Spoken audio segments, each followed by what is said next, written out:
કેમ છો મિત્રો આજે તમારા માટે લક્ઝરી ગાડી, હા મિત્રો લક્ઝરી ગાડી લઈને આવી ગયા છે BMW ની 5 સિરીઝની અંદર 530D લઈને આવી ગયા છે। જેમ તમે ગાડી જોઈ રહ્યા છો ને, સ્ક્રેચ લેસ ગાડી મૂકેલી છે। ગાડી એકદમ શોરૂમ કન્ડિશનની અંદર તમને જોવા મળી જશે।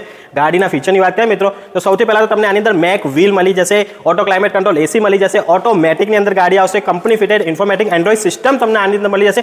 પાછળની બેક સીટ ઉપર, હા મિત્રો બેક સીટ ઉપર પણ તમને સ્ક્રીન મળી જશે અને હા સનરૂફ વાળું મોડેલ છે મિત્રો। ગાડી રહેશે એકદમ લક્ઝરીમાં લક્ઝરી ગાડી છે। ગાડીના મોડેલ ની વાત કરીએ મિત્રો 2011 મોડેલની સેકન્ડ ઓનરની અંદર ગાડી આવશે। ગાડી રહેશે ડીઝલની અંદર ગાડી આવશે અને ગાડીના પ્રાઇસિંગની વાત કરીએ તો તમે દોડતા આવી જશો। યુનાઇટેડ મોટર્સ નવરંગપુર અમદાવાદની અંદર ગાડી આપી દેવાની છે માત્ર ને માત્ર 6,25,000 ની અંદર ગાડી આપી દેવાની છે। અને જો આ રીલ્સ તમે અહીં આવીને બતાવશો તો આની ઉપર તમને સ્પેશિયલ ડિસ્કાઉન્ટ પણ કરી દેવામાં આવશે। એટલે 6,25,000 અને રીલ્સ સેવ કરીને અહીં બતાવશો તો આની ઉપર તમને સ્પેશિયલ ડિસ્કાઉન્ટ પણ કરી દેવામાં આવશે। જો આ ગાડીની વિગત જોતી હોય, ફોટા જોતો હોય, બીજી કોઈ પણ માહિતી જોતી હોય તો સ્ક્રીન પર કોન્ટેક્ટ નંબર દેખાય, કોન્ટેક્ટ નંબરથી આજે જ કોન્ટેક્ટ કરો।